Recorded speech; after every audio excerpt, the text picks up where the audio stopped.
ఒక ఆవిడ పాలు, పెరుగు తీసుకెళ్తూ ఉంటుంది అమ్ముకునే ఆవిడ. ఆ పైనుంచి గద్ద పాముని తీసుకెళ్తూ ఉంటుంది. పాపం పాము ఆ బాధలో విషాన్ని వదిలేస్తే అదొచ్చి ఈ కుండలో పడుతుంది.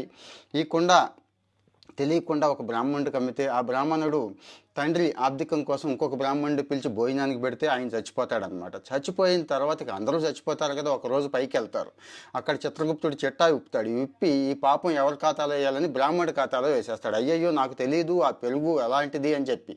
సరే అని అమ్మాయిని పిలిస్తే ఆ అమ్మాయి బాబాబు నాకు సంబంధం లేదు, నేను చూసుకోలేదు అంటది. పాము నీదే కదా తప్పు అంటే నేనే బాధలో ఉన్నాను, నాకెలా తెలుస్తుంది అంటది. గద్దెని అడిగితే గద్దేమంటుంది, నా సహజ ప్రవృత్తి అది, ఆహారం సంపాదించుకోవాలి కదా అంటారు.